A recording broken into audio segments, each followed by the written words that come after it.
So Paula Lloyd didn't wear a uniform or carry a gun when she was on the human terrain team in Afghanistan. That was optional for the people serving on that team. We talked about it last week, that these human terrain teams were something our government came up with in 2006 and 7 when the military leaders were like, yeah, we don't know anything about these people in Afghanistan or Iraq, and our soldiers are making all kinds of blunders, like they don't know when you walk into a home to take off your shoes and have a cup of tea before you say, where are the Taliban? So this human terrain team were these anthropologists and social scientists whose job it was really to sort of try to bring the history and the richness and the culture of the people to our military. And Paula Lloyd was not naive and idealistic. She was idealistic. She was a person who believed that there must be a place in the military for someone like her who loved peace.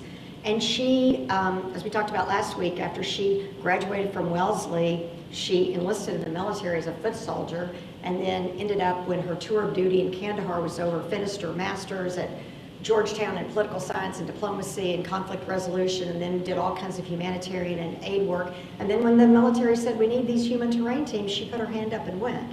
And she was, by people's kind of description, a very delicate woman, kind of a pretty woman, you know, to use those traditional images. She was 5'6" and she weighed 120 pounds. So she was a slim woman, and she wore blonde hair, bangs, her hair pulled back in a ponytail. And to listen to her voice, she sounded younger than her 36 years.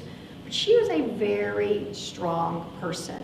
She went into the military and worked on heavy equipment. She, like equipment that weighed 5 tons, and she could lift 100 pounds. When she was in 2006, she was at a foreign policy center talking about kind of the real, the real missteps we were making. And she was, calling out the military contractors and doing that kind of thing. But she was a person who really lived with what we might call this fierce compassion. So she was in a place called Zabul, which was like the worst part of Afghanistan, and like in a desperately poor area, the most poor area where no one wanted to be. She was there for a year doing all kinds of work, trying to build schools for women. And the governor, who's one of Karzai's people, tells this story about one day when she was with these other Americans, and all of a sudden she disappeared and they couldn't find her. And she had like gone with some villagers who all trusted her down the road. She came back a couple hours later with the woman that they were carrying on a bed. It reminds you of Jesus with the bed going through the roof. This woman was dying. She was about to deliver. It was cold and it was freezing. And Paula just told the governor, we're getting a helicopter and we're taking her to Kuwait. So the next thing you know, she commandeered this helicopter. She was on there. There was no back to it. There was snow blowing in it. And she used her body as the armor, laying over this woman to try to get this woman to safety. When they landed in this little town and they didn't have what they needed, next thing you knew, she had the woman on the way to Kandahar. And a couple of days later, the governor heard a knock at the door at his house. It was like 3 or 4 in the morning, barely safe. And Paula was there to report that the woman had the baby and she was fine and she brought her home. I mean, that was who she was. She was this person of unbelievably fierce compassion. And in the end, if she'd had a uniform, if she'd had a gun, it wouldn't have protected her when the person set her on fire. But she was the person who lived with this incredible courage. And it's the kind of courage, like I said, that Kristin Neff talks about. It's the kind of compassion that reminds us that there's no difference between compassion for others and self-compassion. It's the same thing, and it always has these 3 things.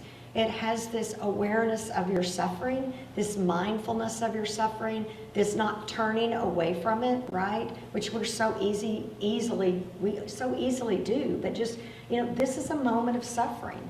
I mean, just saying that to yourself sometimes when your kid is struggling or when you're looking at the images on the TV, this is a really hard time. This is a really difficult thing. And then reminding yourself, and it's a common part of humanity. Everyone suffers. You don't come into this world with a ticket that you imagine you'll get out of it. This is what people experience all over the world. People have children they love that they see suffer. People see their villages go up in flames. This is what it means to be a human being, is to suffer. And we can either use that suffering and isolate ourselves, right? Which is the worst thing, right? When our kids isolate, that's the crisis in mental health, is the isolation. And then the final thing is this kindness. is self-kindness as opposed to self-criticism, as opposed to getting in there. I've talked to some of you about this, beautiful, amazing rock star people, and you're like, oh, I did this, I did that. Stop it. Stop it. We're children of God. We're beautiful. We're amazing. We're loving. So it's trying to turn towards ourselves with self-kindness. So I planned really to kind of go down that road, and then this week, you see all of this stuff just blowing up, and the headlines about that we're been at war with the truth. And so then the scripture kind of calls us to this image where this armor of God is really an armor of compassion. It's an armor of protection for yourself and others. But the very first thing you're called to put on is the belt of truth, the belt of truth. And that idea of truth is so central. It's the only way we can go forward.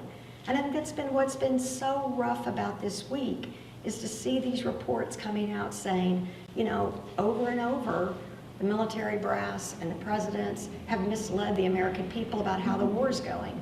The Washington Post had that long story on Wednesday talking about how Rumsfeld, they've done this. The Washington Post went after all this stuff with the Inspector General and got 2,000 interviews, and they show Rumsfeld for 6 years writing these notes saying, no idea what we're doing, who's in the Taliban, we have no idea, this is a disaster, and stand in front of the American people day after day lying, just literally lying. And over, these reports showing that one mission after another would go and say, we're making progress, look, we're doing this, we're doing that, when people knew 40% of the aid was going straight to corruption, straight to warlords, straight to criminals, and so it's just so difficult to hear that. And yet, the other part, and this is where it gets tricky, is as American people, have we really asked for the truth? Have we really demanded the truth? Has the truth not sort of been out there? Are there not a lot of soldiers and a lot of journalists who've been sharing the truth at least 15 years? One of the things I struggle with is thinking in my own life about what I prioritize. And if you want to go back and find the last time Afghanistan was an important issue for the American voter, like the last time it was in the top 5, okay, let's say the top 10, okay, let's say the top 12, like it never has been. Like you can go back to 2004. Like school prayer, gay marriage. I'm sorry, but you know what I'm talking about. Crap like that. Well, we've had 800,000 people serving there, and we've been busy with our phones, right? We've been busy with our lives. We've been busy with TikTok and Facebook and the new dress we want, and as 0.5% of Americans are serving, it's not been on our radar.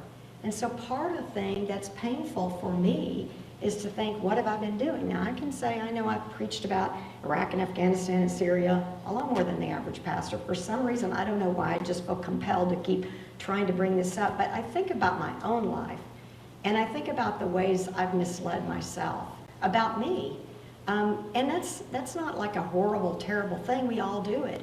Many of you have heard me say, when my life blew up 10 years ago, I was so thankful for all the support. And all the support, probably the most powerful things were a couple of people who got in my face and said, and how did this happen?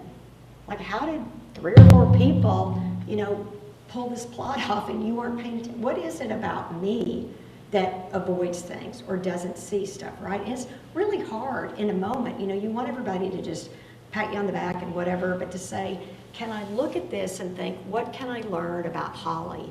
Or like when you've gone through a failed marriage, right? It's easy to, the other person, but what can we learn about ourselves? And the thing about faith is what we're told is we can look at the truth because we're surrounded with compassion and love, because it's not that frightening to see the truth about who we are, because finally the truth about who we are is that we're loved and cared for unconditionally. And so we're invited to kind of explore who we are in ways that help us go forward. And today I keep thinking about those soldiers like Andrew Bonenberger, who I talked about a few weeks ago. He was a person who has told the truth. He, like Paula Lloyd, graduated from Yale. English lit major, was going to be an attorney, saw what happened in Abu Ghraib, saw what we did, saw the evil we were capable of, and made a decision to go there, made a decision to try to make it different. And I think about all those people right now who are also struggling, who have been trying to tell the truth and now see all of this collapsing. We think about the people in Afghanistan in particular. And I have this fantasy in my head of like some beautiful retreat center up in the mountains of Wyoming, where we just bring all those people together, right? Bring all those people together and help them, lead them. Have someone like Kristen Neff. Like, this is a moment of suffering. This is really, really hard. What we're going through, it's really, really difficult. And how can we be supportive of one another? That sounds really crazy, but what we've been doing for the rest of human history, pointing the fingers and blaming and going after and looking at what other people have done, it's not really getting us anywhere. I mean, we're really at a moment where we're invited instead to let the lines between me and you go away, and to let the lines between the broken part of me and the best part of me fall away, so that we can see ourselves as whole people, armed with God's love and grace, so that we can stand as one another and imagine how we might move forward in truth and hope together. Amen.